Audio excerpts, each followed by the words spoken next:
Welcome back to Amazing Stories. Today we bring you one of the most shocking criminal stories of the century, the legendary Antwerp diamond heist, a masterstroke worth 100 million euros. It challenged the strictest security in the world, but ultimately fell apart due to greed, betrayal, and human error. Get ready to learn about the downfall of the men who tried to steal perfection. This is the story of the heist of the century.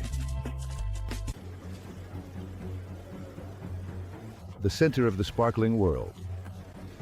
For centuries, the most coveted stones by humanity traveled along secret routes. Mines in Africa, workshops in India, jewelry stores in Paris, but all of them, in one way or another, passed through a single place, Antwerp, Belgium. In the very heart of Europe lies a discreet, almost unknown neighborhood. For streets, just a few blocks. And yet, 80% of the world's diamonds pass through there. It's called the Diamond District, a modern fortress disguised as a city.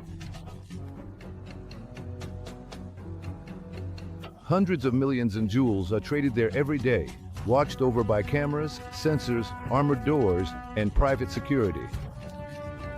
At the epicenter is the Antwerp Diamond Center, an office building where merchants keep their treasures in underground safety deposit boxes. A bunker, literally. Inside, a vault is hidden behind 10 different security systems. 10 locks with codes, heat alarms, motion sensors, magnetic keys. No thief had ever managed to even get close. Until one day, someone did. No one heard a gunshot, no one saw anything unusual, but when the vault was opened the following Monday, more than 100 million euros in diamonds, gold, and jewelry had vanished. This is how one of the boldest, most complex, and mysterious heists in modern history began. And the most shocking part, they didn't even know who had done it. There was one man who pulled it off. His name was Leonardo Notarbartolo, Italian, elegant, polite, always impeccably dressed. He never drew attention to himself. To everyone in Antwerp, he was just another businessman, one of the many who came and went among diamonds, briefcases, and contracts. He smiled, spoke calmly, and always paid on time. What nobody knew was that Leonardo wasn't a jeweler. He was a professional thief, one of the best in Europe, and he didn't work alone. Born in Palermo, Sicily, he grew up in the shadows of an Italy where organized crime shaped entire neighborhoods. From a young age, he joined a group of high-level robbery specialists, a criminal elite that didn't use weapons, but rather precision tools, disguises, and patience. They called themselves the School of Turin. By that time, Leonardo already had more than 30 successful heists under his belt, banks, safes, jewelry stores. But the Antwerp job was something else. It was the Everest of crime. To get close without raising suspicion, he rented an office in the Antwerp Diamond Center, right inside the building he would later rob. He settled there 2 years before the coup. 2 whole years pretending to be a businessman, watching the flow of people, the guard changes, the schedules, the codes. He didn't work alone. His team traveled regularly from Italy to support him. Each visit brought them one step closer to the goal. They installed hidden cameras, copied keys, studied blueprints, and rehearsed routines. For months, Leonardo lived a perfect double life. By day, he drank coffee with the shopkeepers. By night, he planned the most ambitious heist of the century. No one suspected a thing, and that was his first big victory. No one pulls off a heist alone, not even Leonardo Notarbartolo. As flawless as his cover was in Antwerp, he knew a job like this couldn't be done without a team of specialists. And he had them. There weren't many, just 4 in total, but each one was an irreplaceable part of the perfect crime machine. Together, they formed a group that was both feared and respected in the European underworld. A group known by a name that blended elegance with menace. They called themselves the School of Turin. Unlike street gangs or armed robbery crews, this school had a different philosophy. They left no traces, used no weapons, and made no noise. Their story isn't found in books, but police reconstructions and a few later testimonies left clues about who they were and what role each one played. The first was nicknamed the Genius. His real name was never confirmed. It was said that he had worked as an alarm systems technician in Milan before turning to crime. He knew how to neutralize infrared sensors, how to read the electrical flow of a surveillance camera, and how to create homemade tools that could outsmart systems designed by multinational companies. The Genius designed most of the devices they used that night. One of his boldest creations was a special lamp with inverted infrared that allowed them to see thermal sensors in complete darkness and dodge them as if they were laser beams in a movie. Then there was the king of the drill, a metal craftsman. He didn't drill with brute force, but with skill. He made no noise. He knew exactly which drill bit to use depending on the type of steel. He was the one who designed the way to open the safes without triggering the internal alarms. Instead of cutting, like in ordinary robberies, he would dismantle the mechanisms with surgical precision, like a Swiss watchmaker, but on the wrong side of the law. Another member was known as the Shadow Man. It was said that he could slip into any building without being seen. Slim, agile, with slow and calculated movements. His specialty was outsmarting human guards and cameras. During the rehearsals for the coup, he was the first to enter to walk around the field. He secretly recorded the inside of the bunker, hiding a micro camera in a juice carton. With that material, they would then build an exact replica of the vault in an abandoned warehouse in Italy, where they rehearsed the heist several times before executing it in real life. And finally, there was Leonardo, the mastermind, the one who wove the networks, talked to everyone, lied calmly, and calculated timing with military precision. He was the one who rented the office on the second floor of the Diamond Center. He was the one who installed hidden cameras to study the guards' movements, the combinations, the patterns. Together, they formed an elite group. They weren't friends, they were professionals. Each one knew exactly what they had to do, and they did it without hesitation. In Antwerp, while the city celebrated Valentine's Day, they rehearsed the heist over and over again in their secret replica. They would go in, close their eyes, count their steps, turn the locks. Everything had to be identical, every second, every movement. In silence, they wove the choreography of the perfect crime. But the most unsettling thing is this: no one knew how many more were behind it. Some police reports mentioned a sixth man, an invisible figure, maybe a financier or an inside contact in Antwerp. Others said the Italian mafia was overseeing everything from afar. The Turin school never left behind manifests or seals, only voids, and very soon they would leave a huge one underground. Every great treasure has its guardian. In Antwerp, that guardian wasn't a person, it was 10 layers of security. 10 barriers between the thieves and the heart of the vault. 10 reasons why the heist of the century was considered impossible. And yet, the Turin school faced each one and overcame them. To understand what they accomplished, you have to go down with them, floor by floor, door by door, into the very depths of the Antwerp Diamond Center. Barrier 1, the building's entrance. The first line of defense was simple. The main entrance to the center, closed to the public at night, watched over by cameras and guards. Barrier 2, the security cameras in the lobby. In the lobby, cameras monitored every movement. Barrier 3, the reinforced door to the basement. To reach the vault, you had to go down an entire floor. A reinforced door protected access to the basement. Barrier 4, the door's magnetic sensor. Even with the key, the door had a magnetic sensor. If the door was opened without authorization, an alarm would go off. Barrier 5, motion detector. On the other side, an infrared motion detector covered the hallway. Any shadow or body heat would set it off.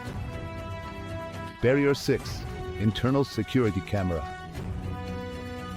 Barrier 7, lock with 100 million at stake. The main vault had a lock with a 3-digit combination, a unique key, and a rotating handle. Barrier 8, heat sensor. Inside the vault, there were thermal sensors.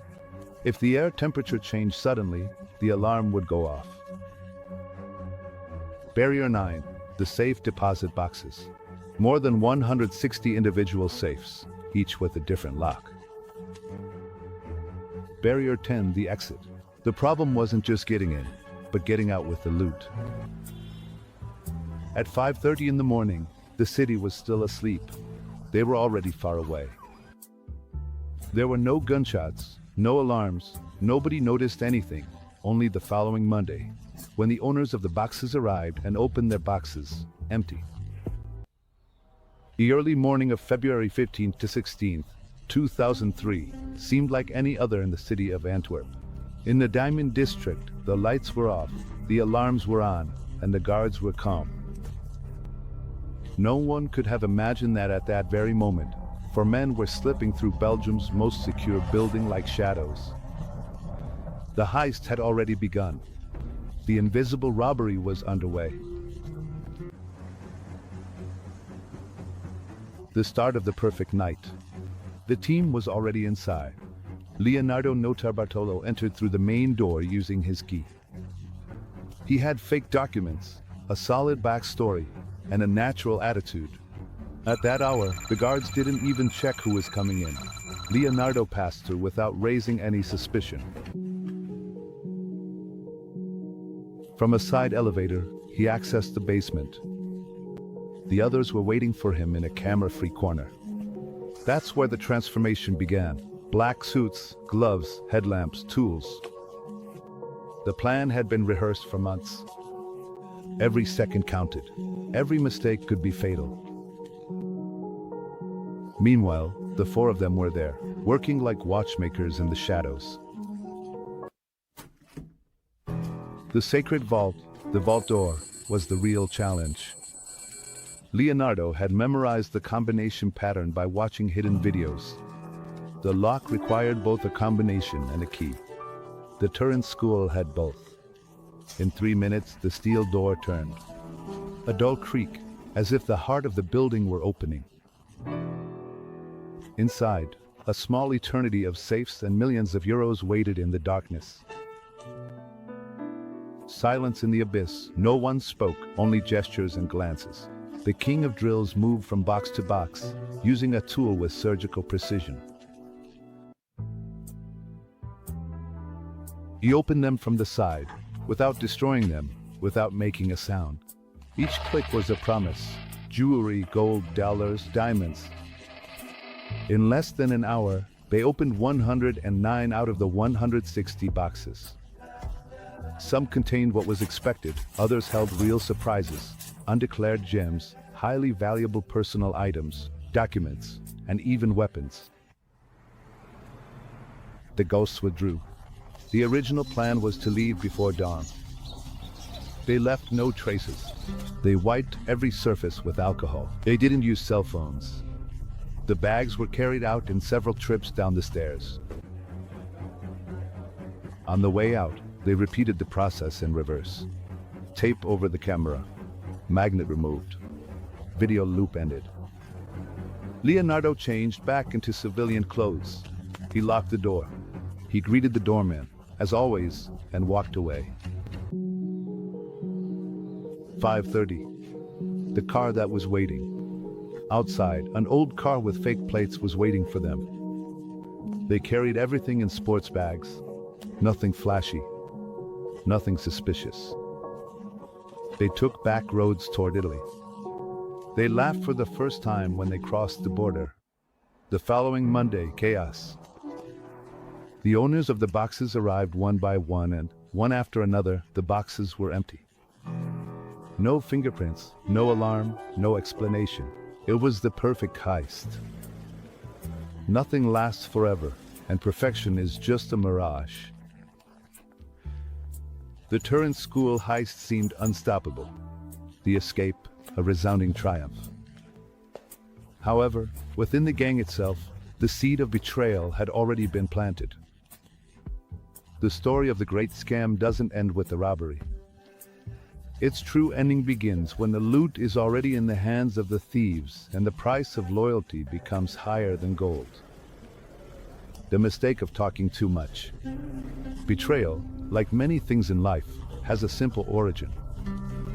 In this case, as simple as a conversation in a bar, a man named Raul, a member of Leonardo Notarbartolo's crew, had made a move that would put everything at risk. He was one of those guys who had no patience.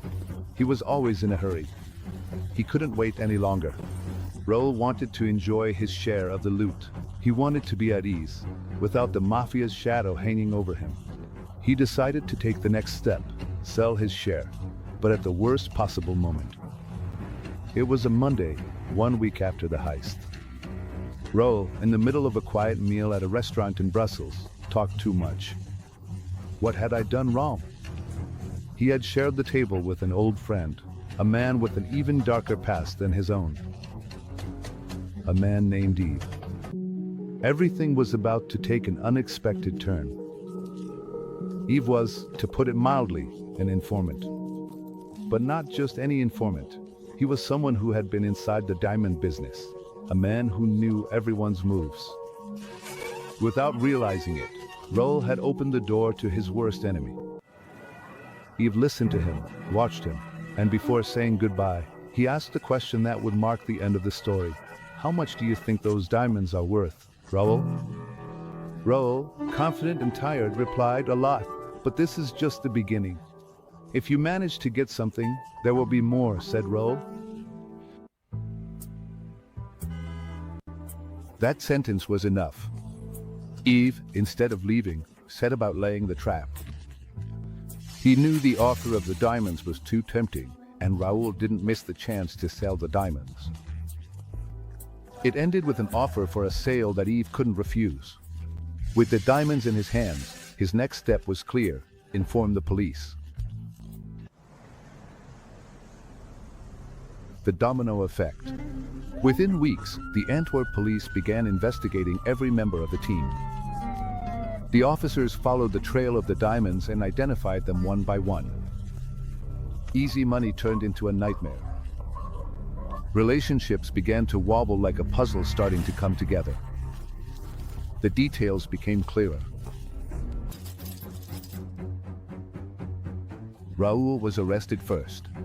He didn't know that the price for his betrayal would be much higher than what he expected to get for selling his share of the loot. The rest of the team, including Leonardo Notarbartolo, would soon find themselves in the same situation. The circle of betrayal closed quickly. Yves had won, but the cost of his decision was even greater than he had imagined. The police showed up at his door in no time. The price of betrayal was extremely high, and the story of the Antwerp heist became an everlasting lesson about loyalty, greed, and the cost of ambition. The great scam was over, but it left a bitter aftertaste. The heist of the century fell apart because of a single mistake, a friendly chat at a bar, and the recklessness of one of their own. And all because they wanted more, way too much more. The final judgment, the conclusion of the great scam, began with a simple and cold warning: this is the end of the line. For those involved in the biggest diamond heist in history, the road to justice was not only inevitable, but also brutally efficient. The lights of the courtroom were on, and the accused could no longer hide. The law had come to claim what was rightfully its own. The trial began in 2005, 2 years after the heist was carried out, and the key members of the gang were arrested. The arrests happened quickly, but the most astonishing thing was that, despite the perfection of the heist, the wheels of justice turned slowly, yet with crushing precision. In Antwerp, one of the most important cities in the diamond trade, the trial of the thieves of the century began. Leonardo Notarbartolo, the mastermind behind the heist, was facing an unprecedented charge. He had been one of the most cunning thieves in history, but now there was nowhere left to hide. The evidence was stacked against him. The trial of Leonardo Notarbartolo. Leonardo was the leader, the mastermind, the genius behind the heist. And his trial was nothing short of epic. For weeks, the prosecutors presented incriminating evidence, and every piece pointed directly at him. Witnesses, statements, DNA evidence, fingerprints, and traces from Raoul's diamond sales. Everything pointed to the same man. Notarbartolo's defense tried to discredit the evidence. They claimed it was a plot, a conspiracy to frame him, but the reality was very different. The evidence was not only overwhelming, but it also showed how Leonardo had meticulously planned the heist, leaving nothing to chance. The trial was long, but the truth came to light. Notarbartolo was sentenced to 25 years in prison for his role as the leader of the robbery. The mastermind behind the crime would pay the highest price. And then the last witnesses arrived, Raoul and Eve. Raoul, broken by the pressure, was the first to speak. In front of the court, he confessed everything. He explained how Eve had tempted him to sell his share of the loot and how, blinded by greed, he made the worst mistake of all, trusting someone even more treacherous. Raoul provided precise information about the group's movements, the smuggling routes, and the temporary hiding places for the diamonds. But his statement wasn't out of remorse. It was a desperate move to reduce his sentence. Eve, on the other hand, was already cornered. He had tried to play both sides, leaking information to the police behind the group's back. But his betrayal was discovered. Not only was he arrested due to his direct involvement in selling the diamonds, but it also came to light that he was the one who had turned in the others, hoping to get immunity in return. Both of them ended up trapped in limbo, rejected by organized crime and without the favor of the authorities. The trial continued with the final downfall of the rest of the gang. The sentences varied depending on each person's involvement. The less involved members received light sentences, but the men closest to Notarbartolo, the masterminds of the operation, were harshly punished. One of the most heartbreaking moments was the social impact: devastated families, heartbroken wives, and friends who didn't know whether to mourn the sentence or the shame it brought. The downfall of the group not only destroyed individual lives, but also shook the very foundations of an entire community. And beyond the prison bars, the diamond industry also paid its price. Antwerp never slept peacefully again. 2 decades after the coup, the story lives on, shrouded in mystery and fascination. What was considered the world's largest diamond heist left much more than just empty boxes. After the robbery, the diamond industry in Antwerp, once thought to be impenetrable, was forced to change radically. Biometric security systems, AI-powered surveillance, and encrypted protocols for handling gems were implemented. But the damage was already done. Antwerp's reputation was shattered, and the trust of many investors vanished just like the diamonds that never returned. Although a good part of the loot was recovered, the most valuable pieces never resurfaced. It is believed they were sold on the black market, melted down, or simply hidden away forever. The smaller diamonds circulated for years through shady channels until they disappeared into anonymous hands. What was left was smoke, theories, and a story that seems more like legend than an actual crime. The story didn't end in the courts. Betrayal left a permanent mark on its main characters. Raoul, the last-minute traitor, was cast out from the criminal world. No one ever trusted him again. After his release, he lived in anonymity, burdened by the weight of having betrayed out of desperation. Yves, on the other hand, was something else, the double traitor, the one who tried to save himself by turning everyone in, but his strategy left him without allies and without power. He served his sentence, but no one ever saw him near a criminal organization again. He lived hidden like a shadow, like the echo of a betrayal that helped no one.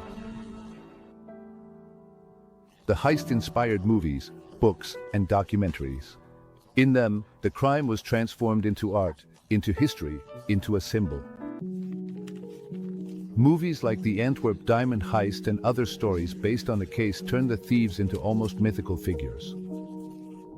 But the reality was different. The thieves were defeated by their own weaknesses. Antwerp learned that physical security is not enough. The real Achilles heel lies in the human mind and heart. The operation was flawless, the heist masterful, but greed, disloyalty, and ego destroyed everything. And so, the most impressive diamond heist didn't end with a glorious escape, but with betrayals, arrests, and shattered lives.